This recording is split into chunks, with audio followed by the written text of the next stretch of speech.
I'm Glenn Rawson, and welcome. With his wife Mary standing by, Robert Henderson of Penston, Scotland, was baptized into the Church of Jesus Christ of Latter-day Saints. Immediately after, hands were laid on his head, and he was confirmed a member of the church. During the blessing, Robert was promised that he would go to America with his wife and children and join the saints there. Now, this troubled him. No one could promise such a thing and expect it to come true. He was a poor miner, and it was all he could do to keep food on the table for his family. Immigrating to America, while a wonderful dream, was absolutely out of the question. Nonetheless, he continued faithful in his native land, serving, and life went on. One night, Robert came home and informed his wife that there was an uncommon amount of sickness among the miners. It was determined that a new ventilation shaft needed to be dug to bring fresh air down into the mine. Well, it was opened up for bids to dig the new shaft. Mary suggested to Robert that he bid for the job, which, after her insistence, he reluctantly did. To Robert's surprise and dismay, he won the bid. But now what? He had no idea how to begin, and no tools to dig such a shaft. Nevertheless, he borrowed a pick, selected a spot above the mine, and started digging. He dug and dug, throwing the dirt over his head until the hole was so deep he could scarcely throw it to the top. What was he going to do now? He still had several hundred feet to go to reach the mine shaft. Just then, he struck solid stone. He looked more carefully and discovered a fault in the earth, a crack extending all the way from the surface, hundreds of feet down and into the mine shaft. When the fault was cleared, it provided more air into the mine than any regular shaft could have done. So pleased was the mining company, they paid Robert the full amount, even though he had worked only a short time. Robert and Mary now had sufficient money to go to the United States.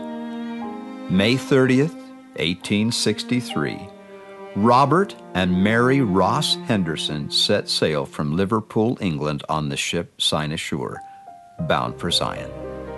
The promise stood fulfilled. The Almighty once said, "It is my purpose to provide for my saints, for all things are mine."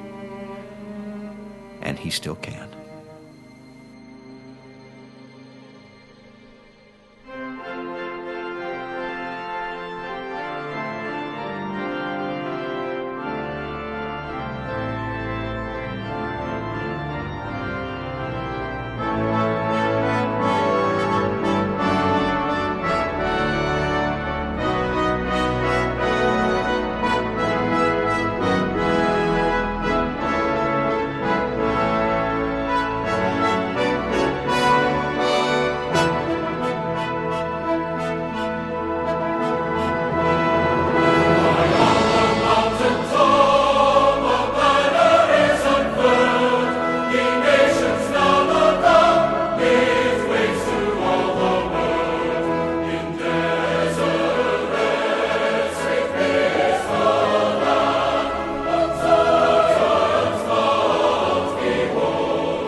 to sing.